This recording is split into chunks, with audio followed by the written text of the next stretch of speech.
all that, let's welcome former Trump trade and jobs advisor Curtis Ellis. Does the president know that the economy is his ticket to getting reelected next year, and that if he wants to keep seeing these new all-time highs in the stock market, something needs to get done and now? Well, you're right. The economy is his ticket to getting reelected. And look what we're having. The economy continues to defy all expectations. From the moment he first imposed tariffs on China, people were predicting the sky would fall and the economy would stall and the stock market would crash and unemployment would skyrocket. None of that has happened, because what we're seeing is that as jobs come back to America and wages increase and people have more spending power, consumer optimism is at an all-time high, small business optimism is high, and that's what's propelling the economy.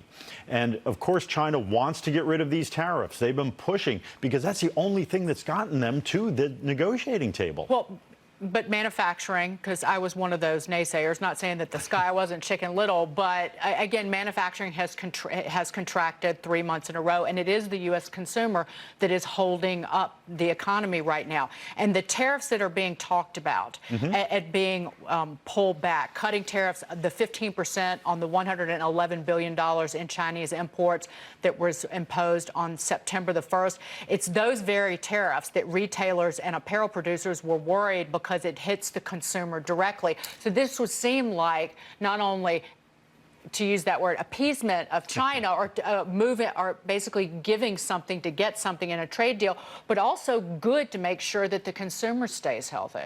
Well, remember, you can't be a consumer unless you're first a producer. You have to earn money to spend money. And that's what President Trump's policy is all about, is boosting American wages, boosting the buying power and the consuming power, if you will, of the American population by increasing jobs and increasing the opportunities here. So that's what America First Policies is about bringing jobs back to this hemisphere, to this country.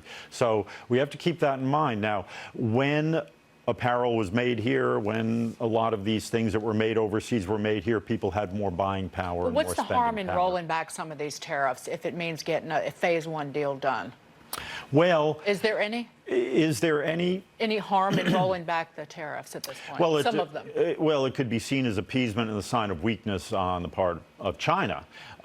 This is the only thing that's gotten them to the negotiating table. We need to get them to stop stealing and stop cheating and living up to the agreements they've made. And in this sense, I feel like we've been here before. We thought we had an agreement in May. We were ready to sign it. Everybody was expected. And then they pull back at the last minute. This is their negotiating strategy. Get everybody emotionally invested in an agreement and then pull back and hope that the inertia and momentum will make them sign a less than optimum agreement. Do you think that investors are getting out over their skis, so to speak, here? They could be. They could be. We have to wait and see. All of these leaks, anonymous leaks, you have to be very suspicious, because Bob Lighthizer runs a very tight ship.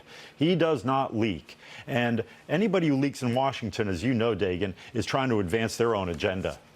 Well, let's see how what happens with those tariffs. Thank you so much, Curtis. Thank you. Curtis Ellis.